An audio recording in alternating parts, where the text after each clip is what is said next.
How's it going, everybody? Hope you're all doing well. Wanted to make a quick video today sharing with you guys 3 of my favorite Logic Pro features. While these features aren't too hidden within Logic, I'm sure they will benefit your workflow just like they did mine. So the first feature I want to show you guys is the freeze feature.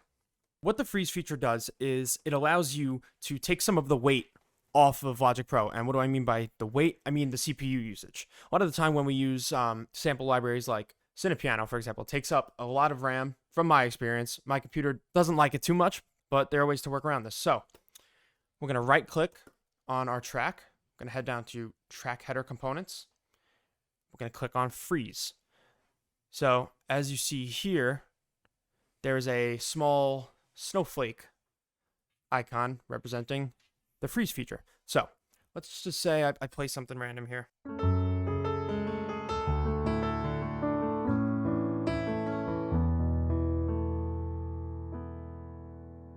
Now, if we click on freeze, press the spacebar, it's going to go through the session. What this does is it frees up the CPU usage that is being taken up by the sample library.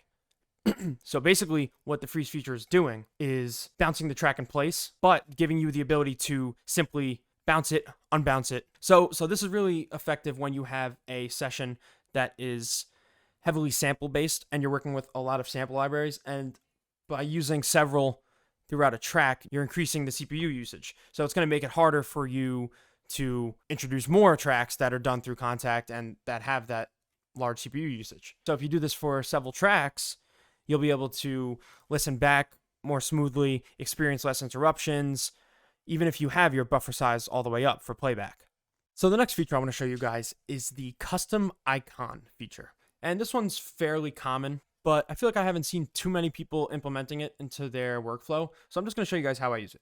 So if you look over here, you see the little icon, right? That's associated with the track. And sometimes it shows up differently depending on what you drag in. So I open up some, a Contact instrument, it's going to pull that up. But if I go ahead and I do Alchemy, for example, you're going to get the little synth there, right? So if we right click on the icon itself, we open up this menu of different icons. Pretty straightforward. You're recording a keyboard, you're recording a piano, click the piano, boom, shows up. So let's say I'm using Cinepiano. I'm going to label it specifically as Cinepiano. I'm going to right click, click on the icon. Now I'm going to go down to custom icons. And if you don't have any of these added in, it's going to show up blank. So what you're going to do is you're going to click on the plus, and you're going to navigate over to whatever photo you want to be using for your tracks. So I have the majority, every time I get a new library, I throw these in. I'm going to simply click on Cinepiano, have it loaded in, and boom, there it is. So when you expand it, and it's just a way for that I like to organize my tracks. This isn't something super technical. This is more of a organization technique, but yeah, it's still super helpful.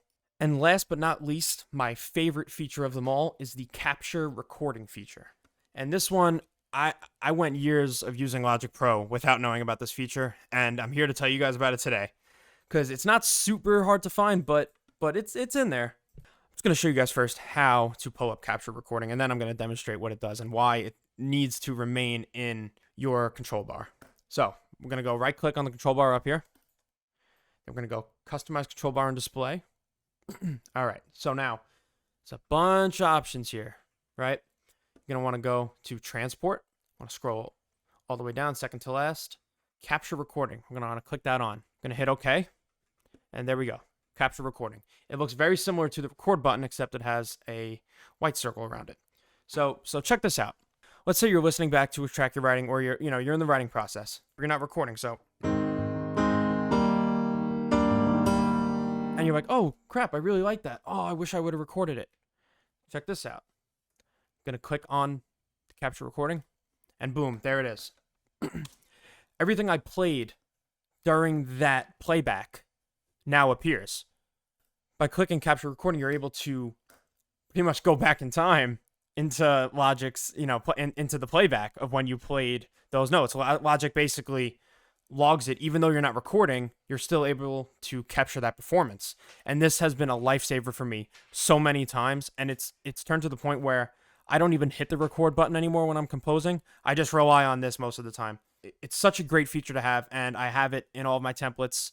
It's there to stay for sure. So I think you guys should definitely get into the habit of pulling that up there. And I'm sure if you're on a different DAW, Pro Tools, Cubase, I'm sure there's something like it there. But the way Logic has it for you to put into your control bar and customize it that way is truly a lifesaver, and it saves a lot of time and a lot of frustration. So I hope you guys implement some of these features into your workflow.